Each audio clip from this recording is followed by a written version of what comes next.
E aí, meus filhos, vocês estão bonzinhos? Nesse 14 de fevereiro de 2022, nessa segunda-feira? Pois é, ontem o Flamengo ganhou do Nova Iguaçu de 5-0, é o terceiro jogo do Paulo Souza. E você aí, já tem uma opinião formada sobre o técnico?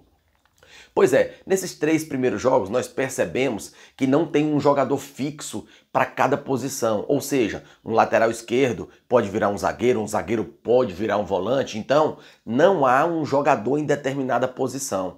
E ele faz variações táticas no decorrer da partida. Se o árbitro para o jogo para beber água, ali ele já faz uma modificação. Aquele jogador que estava naquela posição já muda para outra. Então ele, de acordo com o que o outro time está jogando, ele consegue fazer essa mudança tática.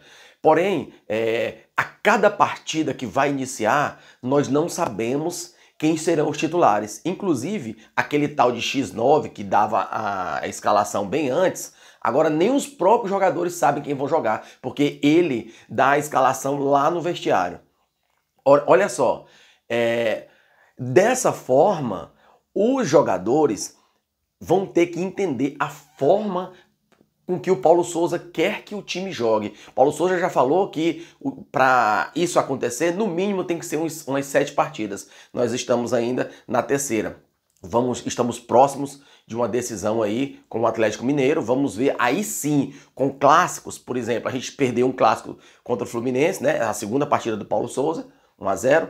Vamos ter aí clássicos ainda contra Botafogo, contra Vasco e vamos ter o clássico contra o Atlético Mineiro, que esse sim nós vamos ver quem é quem. Será que Paulo Souza não vai se importar com aqueles jogadores que os torcedores, nós, estamos acostumados a sempre ver? Ou ele realmente vai colocar, na hora que ele quiser, o Rodinei ali, que jogou bem, ou o Gustavo Henrique?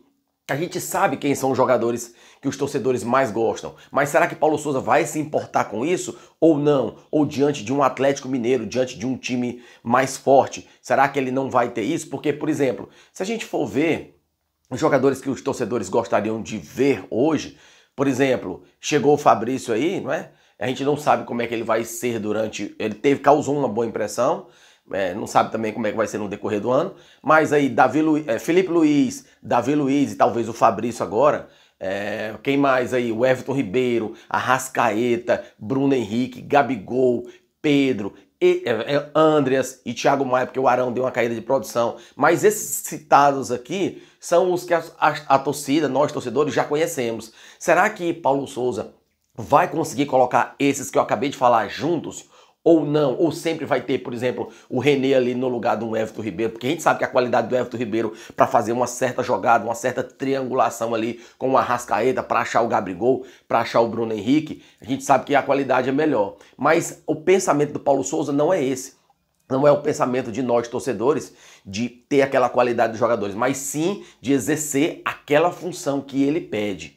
Então, por enquanto, não sei, é o terceiro jogo, a gente não pode ainda falar do Paulo Souza, mas por enquanto o que dá a entender é que o jogador não tem sua posição garantida, né, fixa, o jogador vai ter que ser modificável, ele não pode ser somente um lateral, ele não pode ser somente um ponta, ele tem que jogar em diversas posições. Um zagueiro vai jogar de volante, um volante às vezes vai jogar de zagueiro, um lateral esquerdo vai compor ali os 3 zagueiros, um lateral direito às vezes pode acontecer isso também. Então esse é um início de trabalho que a gente não sabe ainda como que vai ser no decorrer do ano, não é? Mas é um trabalho que está sendo produzido, bem feito, que os jogadores estão querendo aprender. Ainda bem que os jogadores do Flamengo gostam de aprender. Eles querem aprender. E com isso, a gente só não tá vendo o quê? Aquele futebol bonito, aquele toca ali, recebe ali, toca para aquele futebol envolvente. Por enquanto, ainda não. Ganhamos do Nova Iguaçu, que é um time, um dos que está lá embaixo no Campeonato Carioca, um dos mais fracos. Precisava sim ter goleada por ele ser um time fraco, mas agora vamos ver daqui para frente, vamos ter mais um jogo aí do Carioca e depois para ter o jogo contra o Atlético Mineiro. E aí sim, nos próximos jogos, diante de um Atlético Mineiro, diante talvez de um Botafogo, de um Vasco, apesar deles serem mais fracos, mas vai ser um clássico, aí sim a gente vai ver como vai ser o comportamento do Flamengo. E é isso aí. Vamos aguardar aí as novas contratações que o Marcos Braz está para trazer para nós, para fortalecer mais ainda esse elenco. E encorpando esse elenco assim, Paulo Souza, que é um cara que entende de variação tática, pode ser que com isso haja um crescimento. Então nós temos que aguardar aí pelo menos alguns clássicos, pelo menos os 10 primeiros jogos, para ter clássico contra o Atlético, contra outros times aí um pouco mais fortes, e a gente vai ver como é que vai ser esse Flamengo. Você tá otimista? É isso aí, vamos lá! Segue o Mengão, saudações rubro-negras!